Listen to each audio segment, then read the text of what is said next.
అయితే నీ ప్రేమ వెళ్ళి సెంటిమెంట్ అనే ముళ్ళ పొదలో పడిందన్నమాట. ఇక వేయాల వారికి అయ్యాలే. అందుకే కదరా సపోర్ట్ గుంటావు నిన్ను తీసుకొచ్చింది. నువ్వేం బాధపడకురా, వాళ్ళన్నీ నొప్పించాలి అంతే కదా. ఇదిగో లాస్ ఏంజల్స్ మొత్తం తిరిగి వచ్చినోడిని. ఆఫ్టర్ ఆల్ ఈ విలేజ్ లెక్క మనకు నీ ప్రేమకు పెళ్లి చేస్తా. బండాపు హలో ఎక్స్క్యూజ్ మీ, వీడికి ఇంగ్లీష్ రాదు కదా. అరే ఇట్లారా, ఈ భూపతి గడి ఇల్లు ఎక్కడరా? ఏంటమ్మా అలా చూసావు? భూపతి ఇల్లు ఎక్కడా? కత్తి లేదు కాబట్టి బతికిపోయావు. ఇకనైనా భూపతి అన్నా అని పిలువు, అర్థమైందా?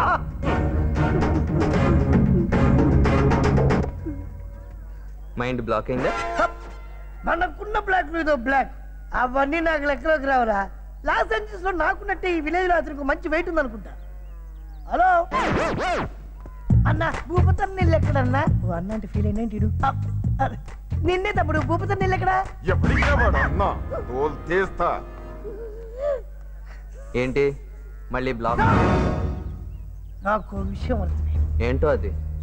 భూపతికి అభిమానులే కాదు, అపోజిషన్ కూడా ఉంది. భూపతి పేరెత్తితేనే లెఫ్ట్ రైట్ వాయించారంటే ఇంకా భూపతి ఎలా ఉంటాడో ఏంటో.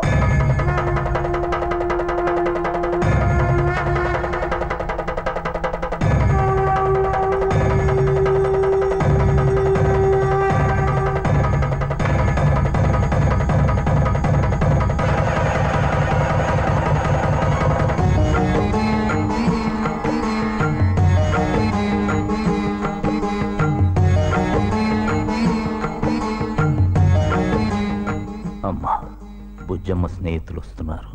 వాళ్ళు వెళ్ళే వరకు ఏ గొడవలు జరగకుండా చూడు తల్లి.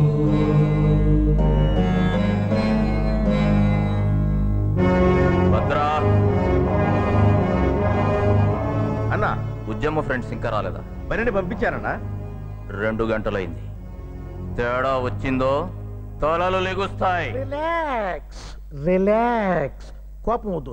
కోపం వస్తే టెన్షన్ వస్తుంది, టెన్షన్ వస్తే షుగర్ వస్తుంది, షుగర్ వస్తే బీపీ వస్తుంది, బీపీ వస్తే స్ట్రోక్ వస్తుంది, స్ట్రోక్ వస్తే నేనేం చేయలేను. కారణం నేను కిడ్నీ స్పెషలిస్ట్ కాబట్టి. ఇదిగో ఇటు చూడు. కిడ్నీ పడైందా? అది కాదా డాక్టర్? డాక్టర్ వైద్యనాథరెడ్డి. వైద్యం తక్కువ, నాదం ఎక్కువ. కత్తులు తుపాకులు బాంబులకి అన్న భయపడలేదు. ఇవన్నీ చెప్పి ఆయన భయపెడతావేంటి? ఇదిగో నయాన్నో భయాన్నో ఆయన్ని ఆరోగ్యంగా ఉంచుకోవాల్సిన బాధ్యత మనందరి మీద ఉందయ్యా. లేకపోతే ఆయన్ని దైవంగా భావించే చుట్టుపక్కల 16 గ్రామాల వాళ్ళు మన ప్రాణాలు తీసేస్తారు. వాళ్ళందరూ ఒప్పుకున్నా సరే వారు తమ ఆరో ప్రాణంగా భావించే శ్రీవారి చెల్లెలి వారు మనల్ని ప్రాణాలతో ఉండరు.